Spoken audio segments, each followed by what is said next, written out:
Hello YouTube. In the SCA, I like to focus on the Tudor and Elizabethan period. However, I had some scrap fabric and decided to try to expand my horizon by making my daughter a Viking outfit. Let's check it out. There is little surviving evidence to help us determine what sort of clothing that children wore, but more than likely, they just simply wore adult clothing cut to fit a smaller frame. In this example, I've made a linen coif,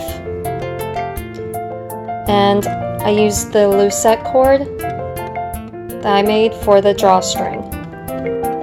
And everything is hand stitched.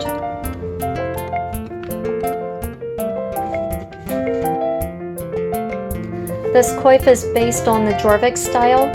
The Jorvik style had a rounded upper back rather than a square cap. Most caps were silk. Wool could have also been used, and for this I decided to use linen because that's what I had available.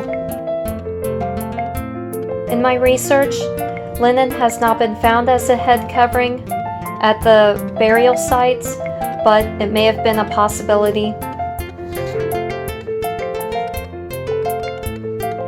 This is a white linen smock. It has long sleeves. It has gores underneath the armpit. Here at the neckline, I have waxed linen thread for a drawstring. There have been some fragments found in burial sites where drawstrings were found at the neckline. And since this is for a child, I wanted to make the neckline not permanent, but flexible as she gets taller. The next layer to go on top of the white linen smock is this red linen gown. It also has long sleeves and a gore here underneath the armpit. However, for the neckline, it has a keyhole neck.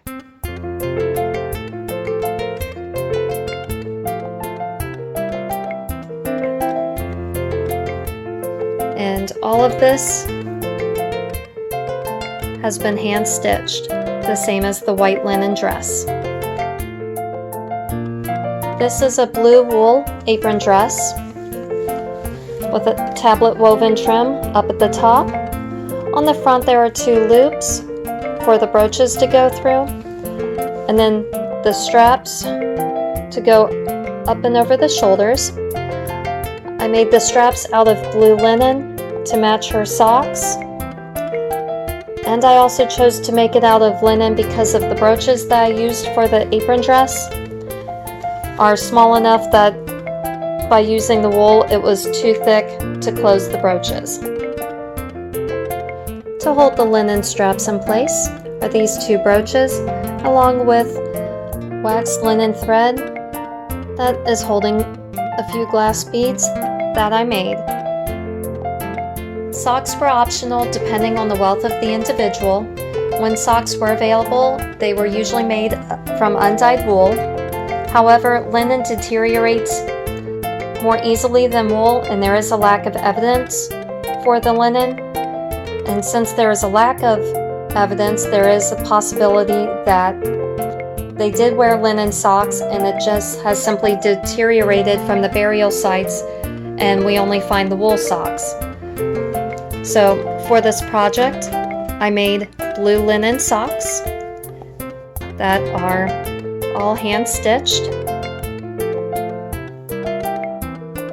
And to go on top of the blue linen socks are blue wool leg wraps. The blue wool matches the apron dress. The width of leg wraps were usually in the range between 7.5 centimeters up to 10 centimeters wide.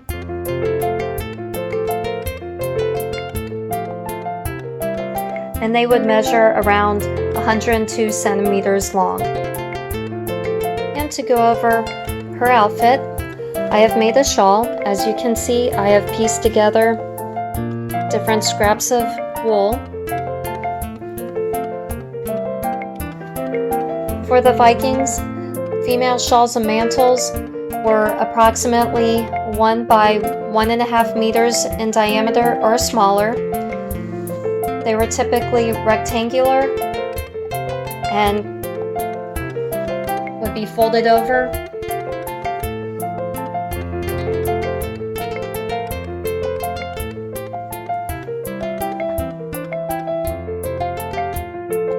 As you can see, on the shawl I have used a buttonhole stitch for all of the trim. And shawls were typically held together by a pin. This particular one is a penannular brooch made by my 11-year-old son. And without the shawl, this is to give you an idea of what the finished product looked like. And here is the back side.